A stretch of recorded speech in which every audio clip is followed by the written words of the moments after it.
Okay, I have a Project 3 repo that I just accepted the classroom invitation for. And for Tuesday's class, you won't have necessarily these files here. I forgot them for Tuesday, but for Monday's class, you will have these files. So this essentially represents an empty Project 3 that we're going to use the files from Project 2 and use that for starter code for Project 3. So how do we do that? Well, what I like to do is come up to the tab and right click on that and duplicate that tab. And then the easiest way to find Project 2 is to come into the URL and just change that 3 to a 2. And there we go. We've got Project 2 with a lot of good files in it. So I'm going to be cloning both of them. I'll clone Project 2 first.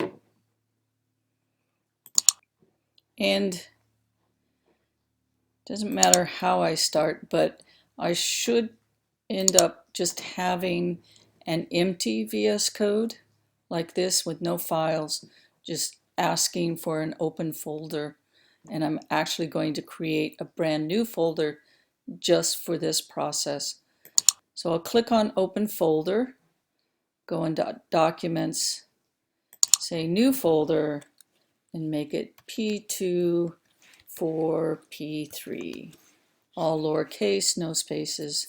I just like to get into the habit of doing that.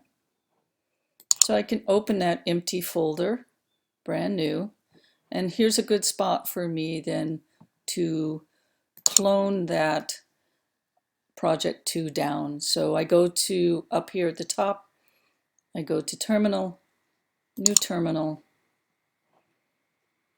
come back here, make sure that I've copied the URL into the clipboard, and then I type git space clone space, paste that in, do another space and a dot. And I can look at my files, and sure enough, that looks like a nice P2.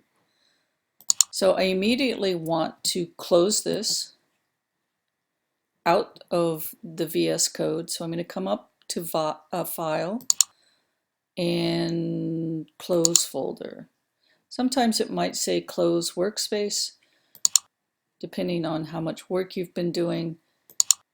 So either a Close Folder or a Close Workspace.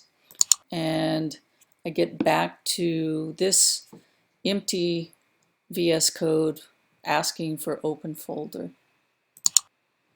So at this point, what I have to do is clone the other project, Project 3. So I'm going to repeat the process, open the folder, I can call it P3, all lowercase, create that, then open it. Go ahead and close the welcome, don't really need that. Come up to Terminal, New Terminal, and repeat that process. Git clone URL dot. And it's always a good idea to just check it out.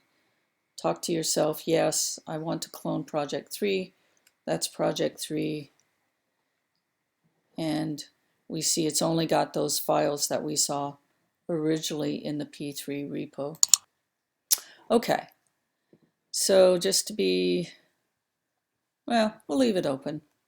So now because I'm working on a Mac, I'm going to open the Finder and I'm going to go into P2 for P3, and I'm not going, if for whatever reason I were to see some dot files, I would not want to copy those dot files, especially .git is the one that I really must be careful not to copy. But the Finder's not showing me those dot files, and so it's safe to just draw a big rectangle around all of those. What I like to do is then right click and find copy 5 items, then come back into documents, open up the P3 folder that looks empty even though we know it has some dot files in it, right click again, paste 5 items. And as soon as we do that, we can see those 5 items show up in our our repo that's inside VS Code.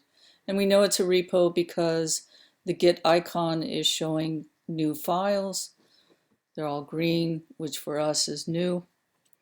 I'm going to click readme.md, change 2 to 3, and then I've got the blog open, and we're looking at project 3, so the title for project 3 is add 3 images.